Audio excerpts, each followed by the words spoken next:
Welcome back to Radio Entrepreneurs. I'm Jonathan Freedman, and our next guest is Ackeem Evans, CEO and co-founder of CIVA. Welcome to Radio Entrepreneurs. Hey, good morning. Thanks for having me. Excellent. Ackeem, tell us a little bit about your organization and what it is that you do. Yeah, so we have this platform called CIVA. It started out as Election Bridge, but as we transitioned, we saw that there is more of a need. So giving a little bit of background, it's a civic intelligence company that seeks to leverage all the insights from policy to then connect organizations and people, one, bringing them closer to government, but then helping them understand the ever-changing landscape to navigate the complex structure and find resources and or policies that resonate with them. So really empowering people to be active components in the civic ecosystem.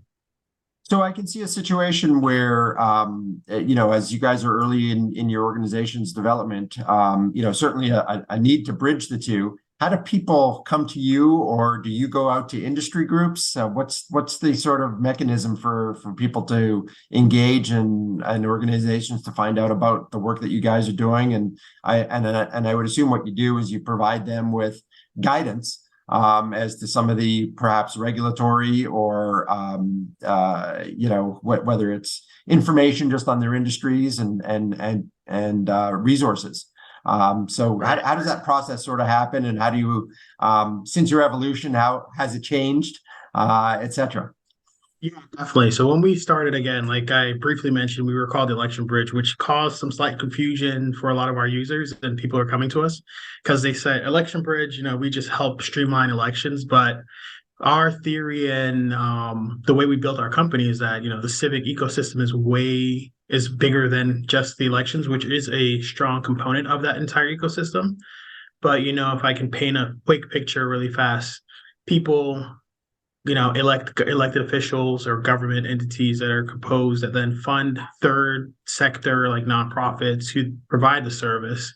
And those go back to government to get money to provide those services, which then the government comes to people and say, look, we did a good job, re-elect us. So it's this nice ecosystem where people tell elected official what they want, they fund nonprofits give the benefit, and this nice circle goes around. So we've figure out a way to, bring that to the digital space.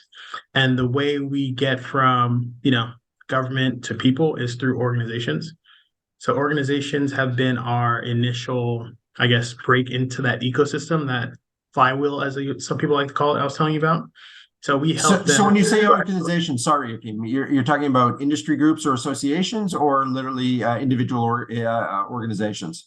Yeah, so we're talking more about social impact as nonprofits, or realistically, if I was supposed to break it down, any, I guess, third sector organization. It could be nonprofit, startup, small business that seek government resources in order to help them accomplish what they're seeking to accomplish.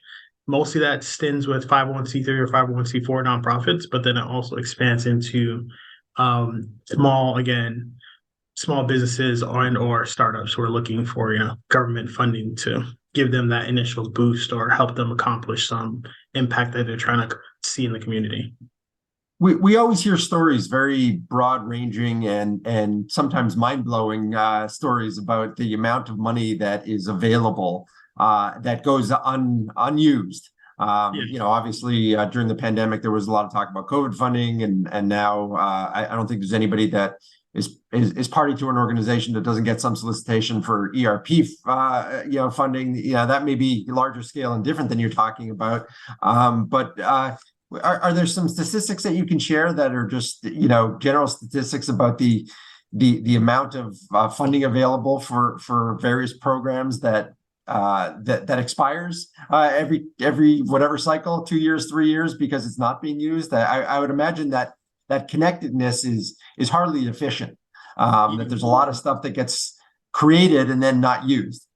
Yeah, so we've counted upwards of, from what we were able to, 15 billion, and that's what we've seen that just continue to go unused in different facets of government agencies. So that can be money earmarked. I know we saw some that even with organizations like EPA, there's Hurricane Sandy money still sitting there from, I don't know, maybe over a decade that's just not used, or like you said, COVID money, or a lot of organizations or people are trying to figure out how to pull down from the past American rescue plan, I think it was. So there's a lot of money that's being used, and to say this too, so it's not just organizations need to find it. The government agencies and individuals are looking for ways to get more people involved as they try to bring in more partners to do it. So this is a unique time where the government understands they need to do a better job at facilitating the distribution of funding, and organizations are applying technology to then find and access those funding, because the latest technology before CIVA is trying to revolutionize. And there may be some other outliers, is like grants.gov. And that's where most people would go and think, hey, this is where I need to find some resources, or USA spending, to kind of start to track some of the money and figure out where things are happening for more tech savvy. Now tell us a little bit, if you could, about how CIVA operates. Do you you call yourself a platform? Now, are you guys very layman's terms, a K-base, where you're providing that link between available funds and the organizations, or is the process more tailored, more one-on-one, in terms of an organization coming to you and saying, here's the space that we're operating in? Can you connect us to what funds are available? How does that whole interface work? Definitely. This is the fun part I love talking about. So we really take that holistic approach to it. So as an organization, you come in, you tell us what your focus areas are, and then that initial, geographic location, focus area, organization type helps us to streamline or start to tailor the content we're able to show with you.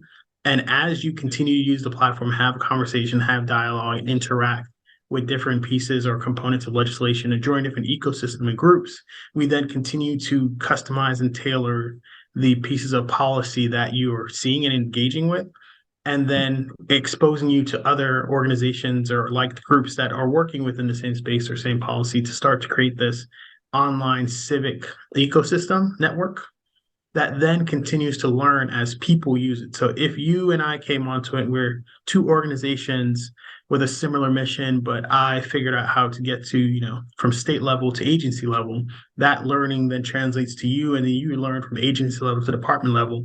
So we collaborate on how to build out the access from policy to funding. So it's like a reinforced learning model that as you progress, you help everyone else in the ecosystem, and vice versa. As the ecosystem progresses, it helps you. And those that are in your ecosystem, if you could share a little bit about your business model. Is it a membership-based business model, or is it as you achieve funding, you share back pieces of it, or how does that work? So it's a tiered subscription. We really priced our model to allow for small to medium-sized organizations to access it. So we see ourselves as that government relations arm for a small to medium-sized organization who might not be able to afford that.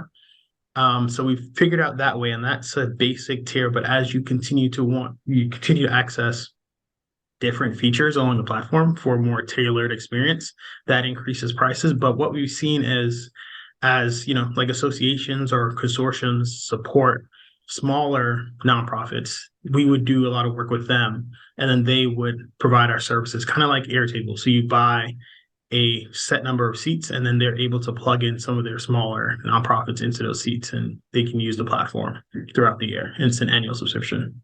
Wonderful. I mean, it seems as though you guys are really in the mode of trying to really be an accelerator. Whereas if an organization, relatively small, or a startup, or a nonprofit that doesn't have a lot of staffing, would have the ability to get to that information in an accelerated way versus doing it themselves.